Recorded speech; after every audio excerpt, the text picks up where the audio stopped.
nous allons la répartir en 4 lots. Nous avons besoin de couleurs vives. Donc le lot de laine numéro 1, donc ça c'est pour les couleurs vives. Le deuxième lot, ce serait pour des tons rabattus comme des kakis, comme des beiges, des gris, des bruns. On va faire un mordant de fer en utilisant 20% de sulfate de fer, plus 20% de cristaux de soude, plus 20% d'acide citrique. Donc j'achète de l'acide citrique qui est fait à partir de betterave, mais on peut acheter n'importe lequel, ou même du jus de citron, mais le jus de citron, il faut 1 litre de jus de citron pour 40 g d'acide citrique. Et la laine numéro 3, pour cette laine numéro 3, on va utiliser 10% d'oxalate de titane, plus 10% de chlorure de magnésium. C'est un sel très courant qu'on trouve en parapharmacie. Voilà, et c'est intéressant parce que ce sel est très commun, on l'utilise pour le tannage des peaux, et en rajoutant un petit peu de magnésium, on embellit la couleur. Le magnésium étant le 3e métal le plus commun sur Terre. Je n'utilise que des choses non toxiques et non polluantes. Non toxiques, ça ne veut pas dire qu'il faut en manger non plus, hein, mais disons ce sont des produits propres qui n'influent pas sur l'équilibre de l'environnement en quantité artisanale, hein, bien sûr. Et enfin, il y a un lot de laine numéro 4 qui sera un mélange de ces deux choses-là, que je vais juste noter AL pour aluminium, plus FE. C'est-à-dire que ces deux préparations peuvent être mélangées en un seul. Et ça va donner des tons intermédiaires, très nourris, très riches, très puissants, mais aussi très saturés, très sombres. Voilà. Donc, l'idée est de traiter nos 4 lots de laine avec chacune de ces préparations.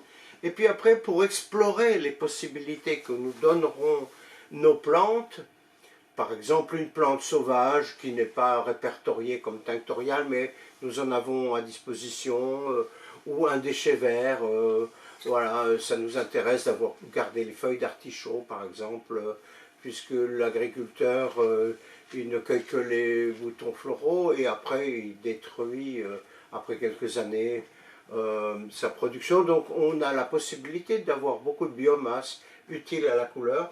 Et donc ces 4 mordants vont m'aider à mieux comprendre ce que je peux en attendre, en sachant que tout est miscible. C'est-à-dire je peux évidemment mélanger ces deux-là, comme on l'a dit, mais je peux aussi mélanger le titane et le fer. L'alumine et le titane, c'est inusité, parce que bien souvent ça fait... voilà, ça peut faire une certaine fragilité de la solution qui se décompose à la chaleur, donc c'est pas très utile. Mais on va déjà prospecter ces 4 préparations, et vous allez voir, c'est tout à fait intéressant, parce que nous aurons 4 lots de laine, et au moment d'explorer une plante, nous prendrons quelques flocons de chacune de ces préparations, et dans un seul bain, nous aurons plusieurs couleurs et nous pourrons choisir ce qui nous intéresse le plus. Donc je vais préparer mes solutions. Voilà donc la laine lavée. C'est 1 kg de laine brute qui m'a donné ce lot de laine, et je voudrais la répartir maintenant en 4 lots différents. 155 g de laine par lot. Voilà à peu près. Donc nous allons préparer nos 4 mordants et nous allons mordancer chacune de ces laines dans un bain séparé. C'est très facile, je retourne au tableau pour un instant, mais 155, j'ai besoin de 20% d'Alain, donc 155, si c'était 10% ce serait 15,5 et 20% c'est 31 grammes. Donc pour mon premier là, c'est 31 grammes, et puis 6 à 7%, j'ai juste besoin de diviser la quantité d'Alain par 3 environ, donc je vais mettre 10 grammes de crème de tartre. Voilà. Le premier bain, et puis tout à l'avenant, comme ça je préparerai les autres bains. Voilà. Alors ce sont des quantités relativement faibles, hein, vous voyez, par rapport à tout ça de laine. On a des petites quantités seules, mais c'est suffisant quand c'est bien réussi. Alors, le procédé consiste à dissoudre les sels dans de l'eau tiède, chaude, d'y placer la laine quand tout est dissous, et puis cuire bien gentiment, faire cuire bien gentiment pendant 1 à 2 heures. Hein, les Anglais disent at simmering point, c'est-à-dire 90 environ. En français, on pourrait dire à la température de l'eau frémissante. Voilà. Il suffit de rentrer la laine comme ça. Alors, on aurait pu la garder humide, évidemment, mais du coup, comment la peser, hein? Voilà, la difficulté, c'est ça, ça nous aide évidemment. La sécher nous aide à la conserver, bien entendu, et à la peser. Sinon, si on est sûr, après avoir lavé le premier lot, on sait environ la quantité qu'on aura. Hein. On a perdu énormément, hein. On avait 1 kg, et là, du coup, il n'y a plus que 620, hein. Donc encore avec très peu d'humidité même. Une fois qu'on sait qu'on perd 40% environ, il nous reste que 60% de la laine de départ. On n'est pas tenu de la sécher si on veut la mordancer immédiatement. Le danger, ce serait de dire, bah tiens, je ne vais pas me casser la tête, je vais tout mordancer ma laine, comme ça au moins j'aurai ça d'avance. Parce que vous allez voir que non seulement il existe 4 types de mordançage, comme on l'a dit, mais en plus, on a l'indigo qui ne nécessite absolument pas ce type de traitement, et pour lequel ce traitement même peut être préjudiciable. Et on a, avec un certain type de colorant seulement, mais tout de même, on a les colorants de type garance, cochenille, rhubarbe, qui peuvent se traiter également sans mordant.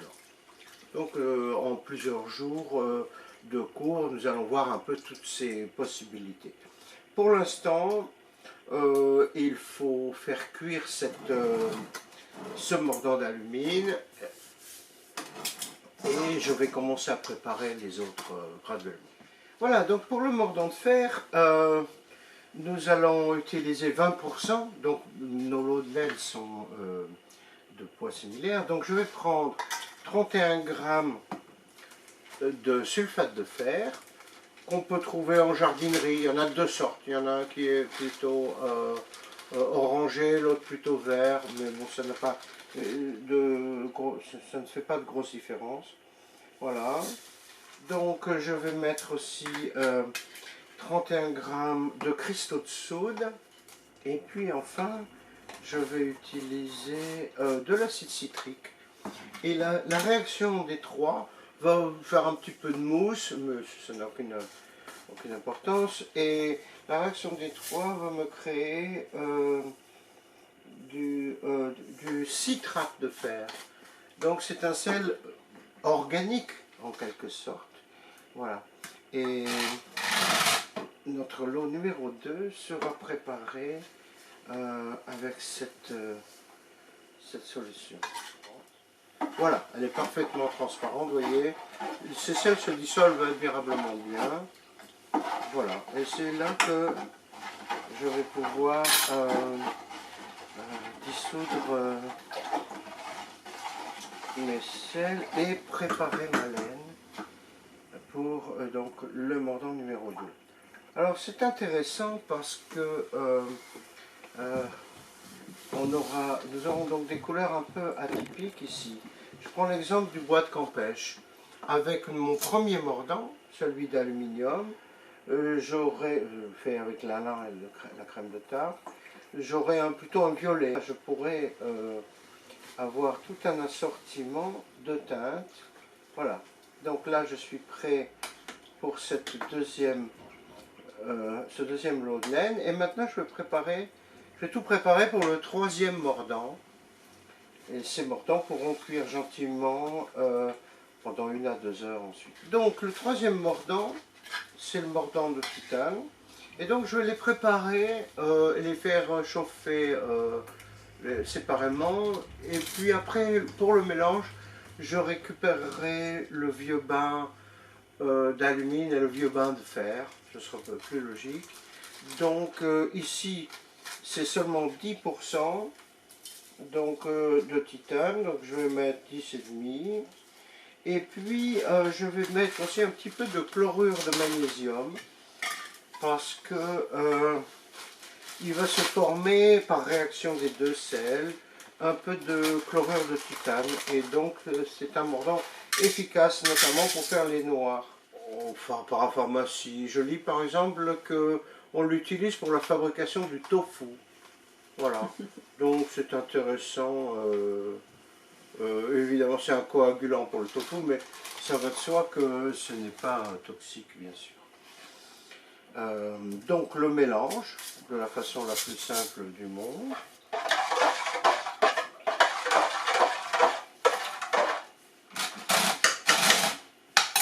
Voilà donc mon troisième lot de laine.